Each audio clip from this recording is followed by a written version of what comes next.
and welcome back. Glad you decided to share in this with me. So, I'm the keeper man, baby.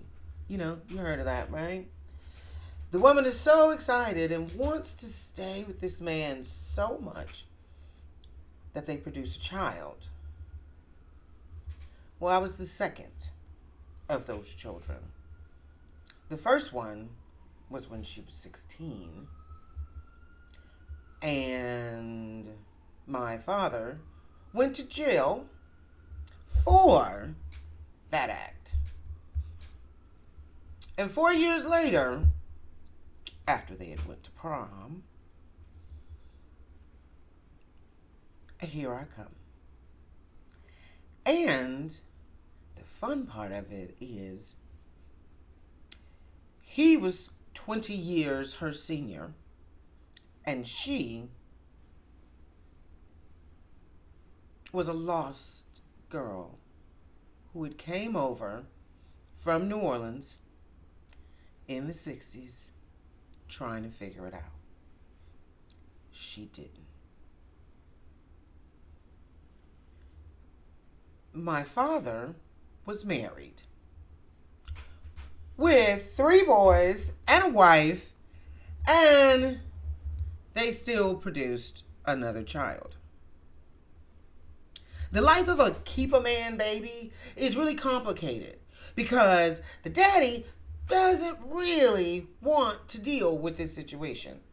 And the mama doesn't really know how or want to because her goal was not the baby. The goal was the man. So the baby can sometimes be an imposition. Think about that. At 2, I called the police to drag my mother out of the oven where she had collapsed into I would say, crack-induced seizure. If she was here, I'm sure she'd argue that. But here's the thing. 2 weeks before she died, I said, I am going to start a podcast. I am going to get it out. And I also said I would never release it until she died. Well, guess what? 2 weeks after I made that statement, she closed her eyes and left us. Which means I'm free to do whatever I want.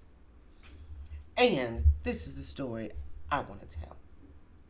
I want to tell the story of a child who was always trying to find the bottom of the mess in an effort to pull herself out. I am also the child who would like to say, whoever came up with the bootstraps mentality can fuck off. Because sometimes some of us don't have boots and don't have straps. We only have feet. And where those feet are standing, it's not great. So, we progress. She heals, and all the world is wonderful. In theory. We'll chat about more a bit later.